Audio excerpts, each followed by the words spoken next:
ایک بادشاہ کی 7 بیٹیاں تھیں۔ ایک دن بادشاہ بہت خوش ہوتا ہے اور اپنی 7 بیٹیوں کو بلا کر پوچھتا ہے کہ میں تم سب سے ایک سوال پوچھوں گا اور اگر جواب اچھا لگا تو تمہارا من چاہا انعام بھی دوں گا۔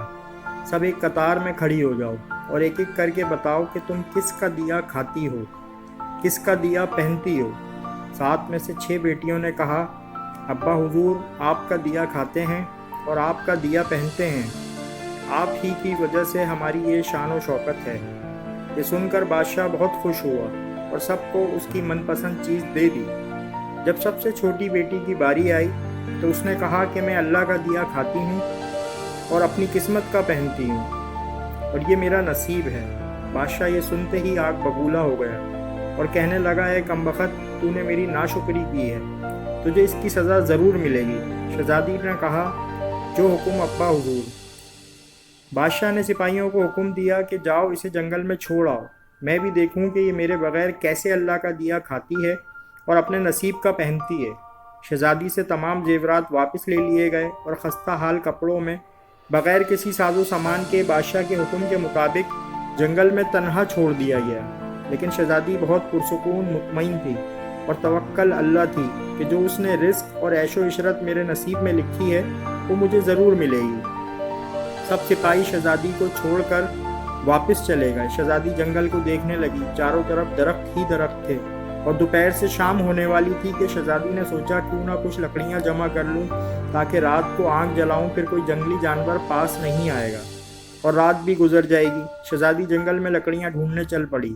اس کی نظر ایک جھوپڑی پر پڑی جہاں باہر ایک بکری بندھی ہوئی تھی اور اندر سے کھانسنے کی آواز آ رہی تھی۔ پہلے تو شہزادی بہت حیران ہوئی کہ اتنی ویران جگہ پر جھوپڑی۔ جب وہ جھوپڑی کے اندر داخل ہوتی ہے تو کیا دیکھتی ہے کہ ایک بوڑھا ضعیف ایک چارپائی پر لیٹا ہے اور کھانستے کھانستے پانی پانی پکار رہا ہے۔ شہزادی ادھر ادھر دیکھتی ہے تو کونے میں ایک پانی کا گھڑا پڑا ہوتا ہے۔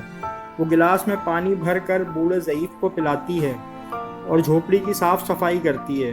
اتنے میں بوڑھا ضعیف شہزادی سے پوچھتا ہے کہ بیٹی تم کون ہو اور اتنے بڑے جنگل میں تم اکیلی کیا کر رہی ہو؟ تب شہزادی اسے بتاتی ہے کہ وہ یہاں تک کیسے پہنچی۔ بوڑھا ضعیف اسے جھوپڑی میں ہی رکنے کا بولتا ہے اور کہتا ہے کہ میں شہر میں کام کرتا ہوں، صبح شہر چلا جاؤں گا اور 8 دن بعد آؤں گا۔ تم یہیں رہو اور جھوپڑی میں کھانے کا سامان ہے اور ندی پاس ہی ہے، تم وہاں سے گھڑا بھر کر لے آیا کرنا۔ صبح کو بوڑھا ضعیف شہر چلا جاتا ہے اور شہزادی یہاں اکیلی جھوپڑی میں صفائی کر کے بکری کا دودھ نکالتی ہے، آدھا اپنے لیے رکھ لیتی ہے اور آدھا باہر ایک کونے میں برتن میں ڈال کر رکھ دیتی ہے کہ رات کو کوئی جانور بھوکا یا پیاسا ہوگا تو پی لے گا، اور خود اندر آ کر سو جاتی ہے۔ صبح سویرے جب شہزادی اٹھتی ہے تو کیا دیکھتی ہے کہ دودھ کا برتن خالی اور پاس ایک لال پڑا ہے جو دیکھنے میں بہت ہی نایاب اور قیمتی معلوم ہوتا ہے، اور پاس ہی سانپ کے نشان بھی نظر آتے ہیں۔ تب شہزادی کو یاد آتا ہے کہ بچپن میں اس نے سنا تھا کہ جب کوئی نایاب سانپ بہت خوش ہوتا ہے تو ایک ایسا لال اگلتا ہے کہ جس کی قیمت ہیرے جواہرات سے بھی مہنگی ہوتی ہے۔ شہزادی بہت حیران ہوتی ہے اور دل میں سوچتی ہے کہ شاید سانپ بھوکا تھا، اس لیے وہ دودھ پی کر خوشی میں لال چھوڑ گیا۔ پھر وہ لال اٹھا کر اپنے پاس رکھ لیتی ہے اور پھر اگلی رات شہزادی برتن میں دودھ رکھ دیتی ہے اور اگلی صبح جب دیکھتی ہے تو پھر ایک لال ہوتا ہے۔ ایسے ہی کرتے 7 دن گزر جاتے ہیں اور شہزادی کے پاس 7 لال جمع ہو جاتے ہیں اور اس دن بوڑھا ضعیف بھی آ جاتا ہے۔ تب شہزادی اسے لال دکھاتی ہے اور سارا واقعہ بتاتی ہے اور بوڑھے ضعیف کو 3 لال دیتی ہے اور کہتی ہے کہ شہر جا کر یہ لال بیچ دو اور آتے وقت اپنے ساتھ محل بنانے والے مزدور لے کر آنا۔ باقی 4 لال شہزادی اپنے گلے میں مالا کے طور پر پہن لیتی ہے اور کچھ ہی مہینوں میں جنگل میں ایک عالیشان محل تیار ہو جاتا ہے جس میں بوڑھا ضعیف اور شہزادی رہنے لگتے ہیں۔ ایسا خوبصورت محل جس میں ہر آسائش، نوکر چاکر، دنیا کی تمام نعمتیں موجود ہوتی ہیں۔ شہزادی جنگل میں لکڑی کی فیکٹری لگا دیتی ہے جس میں غریب کام کرتے ہیں اور ان کے روٹی بھی چلتی رہتی ہے۔ دیکھتے ہی دیکھتے جنگل شہر نما بن جاتا ہے اور دور دور تک دھوم مچ جاتی ہے کہ شہزادی بہت رحم دل ہے۔ یہ خبر ایسے ہی بادشاہ تک پہنچتی ہے تو بادشاہ کے دل میں اشتیاق ہوتا ہے کہ دیکھوں تو صحیح کون سے ملک کی شہزادی ہے جس کی اتنی تعریف ہے۔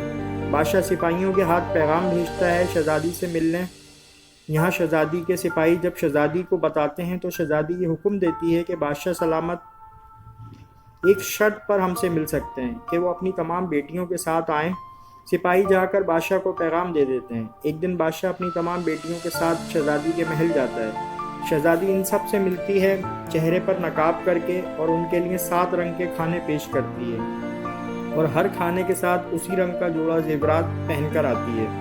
محل کی شان و شوکت، خوبصورتی اور شہزادی کا انداز بادشاہ اور باقی تمام شہزادیوں کو بہت حیران اور متاثر کرتا ہے۔ آخر میں بادشاہ شہزادی سے کہہ ہی دیتا ہے کہ تم میری بیٹی کی جگہ پر ہو، اور میں بھی تمہارے کہنے پر اپنی تمام بیٹیوں کے ساتھ آیا ہوں، پھر ہم سے یہ پردہ کس لیے؟ بہت اصرار پر شہزادی کہتی ہے ٹھیک ہے، میں تیار ہو کر آتی ہوں۔ سب شہزادیاں آپس میں سرگوشی کرنے لگتی ہیں کہ اتنی تو تیار ہے، اتنے مہنگے زیورات پہنے ہیں، اب اور کتنا تیار ہو کر آئے گی۔ اتنے میں کیا دیکھتے ہیں کہ دور سے ایک خستہ حال کپڑوں میں کوئی آ رہا ہے، اور غور کرنے پر بادشاہ کو یاد آتا ہے کہ یہ ابھی تک زندہ ہے۔ میں تو سوچتا تھا کہ اسے جنگل کے جانور کھا گئے، اور جب میں نے اپنے سپاہیوں کو اس کی خبر لینے بھیجا تھا تب انہوں نے ہی بتایا تھا کہ وہاں شہزادی کا کوئی نام و نشان نہیں ہے، تو یہ کیسے ممکن ہے؟ بادشاہ خوشی سے جھوم اٹھتا ہے اور کہتا ہے شہزادی کو بلاؤ، میں تمہیں شہزادی سے آزاد کروا کے لے جاؤں گا، چاہے وہ تمہاری قیمت میں میری ساری بادشاہت مانگ لے۔ یہ سنتے ہی شہزادی بولتی ہے نہیں ابا حضور، میں ہی وہی شہزادی ہوں، اور میں نہ کہتی تھی کہ میں اللہ کا دیا کھاتی اور اپنے نصیب کا پہنتی ہوں، بس اسی اللہ نے مجھے کہاں سے کہاں پہنچا دیا ہے کہ آج میں آپ سے بھی زیادہ امیر ہوں۔ پھر شہزادی اپنا تمام حال بیان کرتی ہے کہ وہ اس مقام تک کیسے آئی، اور دکھاتی ہے اپنے گلے کی مالا جس میں ابھی بھی 4 لال موجود ہوتے ہیں۔ یہ بات سنتے ہی باقی تمام شہزادیاں دل میں رشک کرنے لگتی ہیں اور سوچتی ہیں کہ اے کاش ہم نے بھی تب یہی کہا ہوتا کہ اللہ کا دیا کھاتی ہیں اور اپنے نصیب کا پہنتی ہیں۔ اگر آپ کو ہماری یہ اسٹوری پسند آئی ہے تو پلیز چینل کو سبسکرائب کریں، لائک کریں، کمنٹ کریں۔